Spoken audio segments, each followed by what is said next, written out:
Another 5-minute mystery.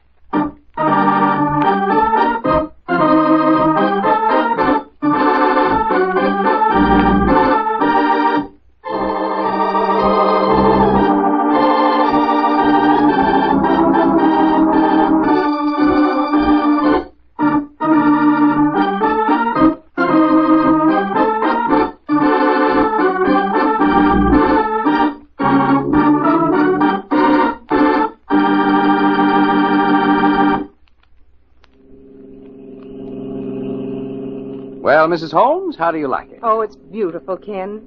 Just think, we'll be spending the rest of the month of August up here. I always said the Adirondacks is the finest country in the world for vacationing. Well, it's been so long since we've had a real vacation, too.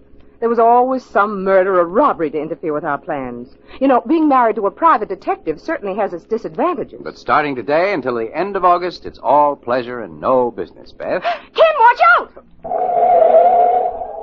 Say, what's the matter with you? Don't you know any better than to run in front of a car like that? I'm awfully sorry, but I was in a hurry to get some help. A man's been killed.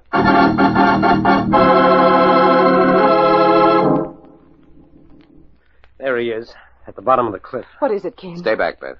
I wouldn't look over the edge if I were you. It's not a very pretty sight. I'd say that was about a 300-foot drop. You didn't have a chance. I told him not to do it. I told him not to. You knew him then? Yes, he was a friend of mine, Gordon Gray. Gordon Gray? Why, Ken, that couldn't be the Gordon Gray we met at the National Museum. He was curator of birds there. Did you know him? Only slightly. Had a few talks with him when my wife and I visit the museum. I'm an amateur at birds myself. Did you work with him? No, my name is Wallace, Carl Wallace. I was merely a good friend to Mr. Gray. Well, how did it happen, Wallace? Well, you see, Gray and I were walking along the edge of the cliff here. He invited me out on a field trip with him. He was pointing out some birds to me when suddenly he spied a hawk's nest on a ledge a little ways down the cliff. Where's the nest, Wallace? I really don't know. His eyes were so much keener than mine, he could pick out things like that almost by intuition. Hawks build their nests along the sides of cliffs, you know. Yes, he told me that once. Well, he said he saw some eggs in the nest. He'd like to get them. He started to climb over the edge, and I begged him not to do it. He fell?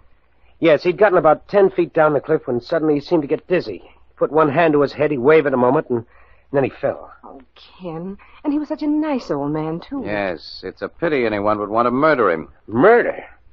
Well, what's the matter with you? I just told... Nothing's the matter with me, Wallace, but things will be pretty exciting for you when you come up on trial for the murder of Gordon Gray. What clue tipped off Ken Holmes that Gordon Gray had not met with accidental death but had been murdered? The answer in a few moments, but first...